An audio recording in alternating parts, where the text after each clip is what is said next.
हनुमान जी की राम भक्ति की गाथा पूरे संसार में गाई जाती है। लक्ष्मण जी की भक्ति भी अद्भुत थी। लक्ष्मण जी की कथा के बिना श्री राम कथा पूर्ण नहीं है।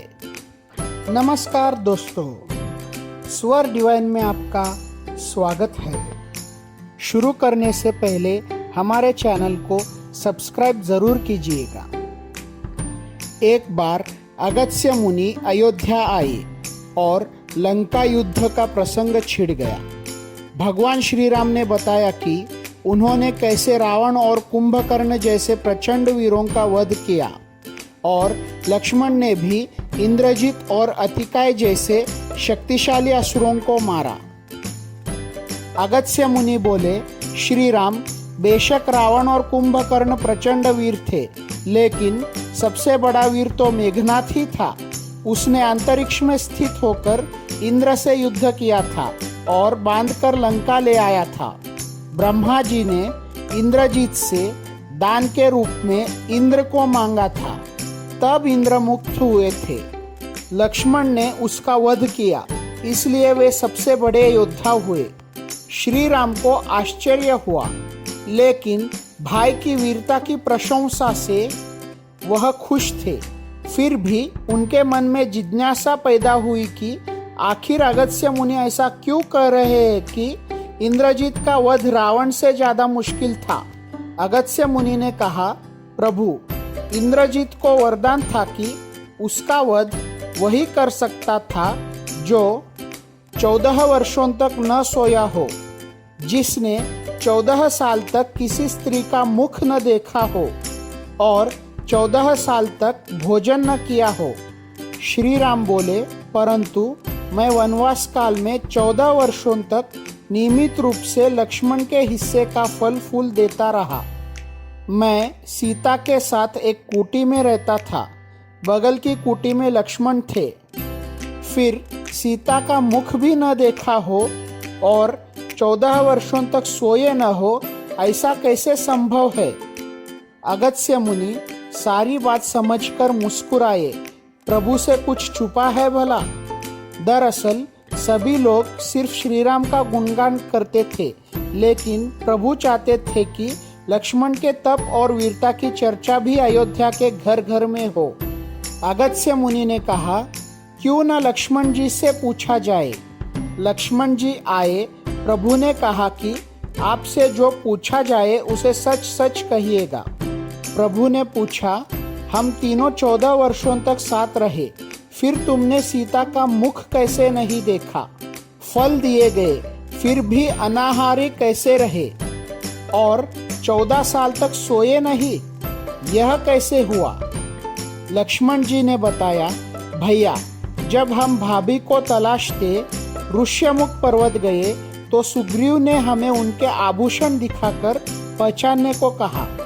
आपको स्मरण होगा, मैं तो सिवाय उनके पैरों के नुपुर के कोई आभूषण नहीं पहचान पाया था, क्योंकि मैंने कभी भी उनके चरणों के ऊपर देखा ही नहीं।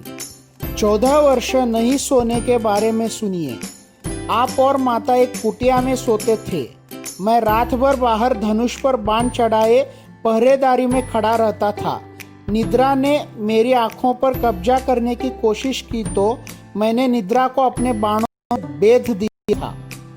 निद्रा ने आकर स्वीकार किया कि वह 14 साल तक मुझे स्पर्श नहीं करेगी, लेकिन जब श्री राम का अयोध्या में राज्याभिषेक हो रहा होगा और मैं उनके पीछे सेवक की तरह छत्र लिए खड़ा रहूंगा, तब वह मुझे घेरेगी।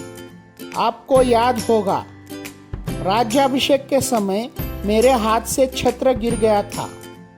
अब मैं 14 साल तक अनाहारी कैसे रहा? मैं जो फल फूल लाता था, आप उसके 3 भाग करते थे।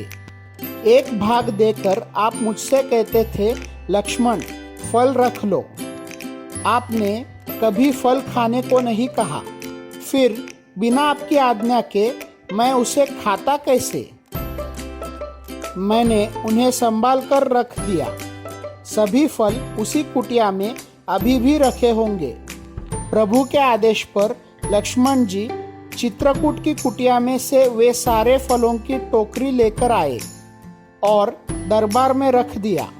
फलों की गिनती हुई, 7 दिन के हिस्से के फल नहीं थे। प्रभु ने कहा, इसका अर्थ है कि तुमने 7 दिन तो आहार लिया था। लक्ष्मण जी ने 7 फल कम होने के बारे बताया। उन 7 दिनों में फल आए ही नहीं।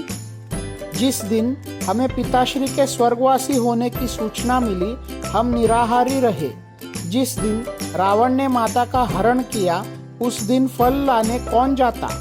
जिस दिन समुद्र की साधना कर आप उससे राह मांग रहे थे, जिस दिन आप इंद्रजीत के नागपाश में बंद कर दिन भर अचेत रहे, जिस दिन इंद्रजीत ने मायावी सीता को काटा था और हम शोक में रहे, जिस दिन रावण ने मुझे शक्ति मारी और जिस दिन आपने रावण वध किया, इन दिनों में हमें भोजन की सुध कहा थी।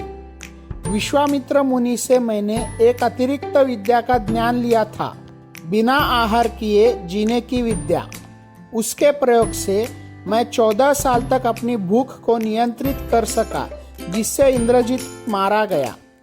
भगवान श्री राम ने लक्ष्मण जी की तपस्या के बारे में सुनकर उन्हें हृदय से लगा लिया। कोई जड़ हृदय ही होगा जिसके आंखों में से इस प्रसंग को सुनकर अश्रु ना निकले। जय श्री राम, जय श्री राम, जय श्री लक्ष्मण। तो दोस्तों, अगर आपको हमारा ये वीडियो अच्छा लगा तो लाइक कीजिए, शेयर कीजिए, सब्सक्राइब कीजिए और उसके बाद बेल आइकॉन दबाना मत भूलिए। धन्यवाद।